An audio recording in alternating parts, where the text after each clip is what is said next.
बाहर आए तो उनके चेहरे पर ना क्रोध था, ना डर, बस एक रहस्यमयी मुस्कान थी।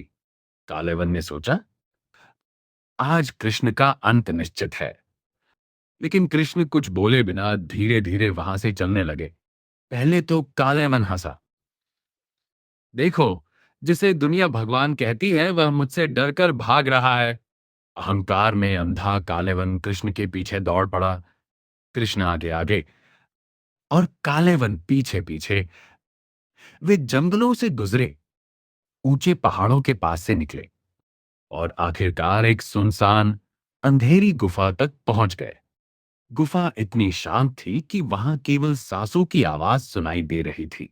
कृष्ण बिना कुछ कहे अंदर चले गए। कालेवन भी क्रोध में अंधा होकर गुफा में घुस गया। अंदर चारों ओर घना अंधेरा था। तभी उसे एक व्यक्ति गहरी नींद में सोता हुआ दिखाई दिया। कालेवन मुस्कुराया, तो कृष्ण यहां छिपकर सो रहे हैं। उसे क्या पता था कि वह व्यक्ति कृष्ण नहीं, बल्कि महान राजा मुचुकुंद थे। राजा मुचुकुंद ने देवताओं के लिए वर्षों तक युद्ध लड़ा था। प्रसन्न होकर देवताओं ने उन्हें वरदान दिया था, यदि कोई तुम्हारी नींद भंग करेगा तो तुम्हारी दृष्टि पड़ते ही वह तुरंत भस्म हो जाएगा। लेकिन कालेवन को यह रहस्य नहीं मालूम था। अहंकार में डूबे कालेवन ने सोते हुए मुचुकुंद को जोर से लात मार दी। अगले ही पल राजा मुचुकुंद की आंखें खुलीं। उनकी आंखों में वर्षों की तपस्या और तेज चमक रहा था।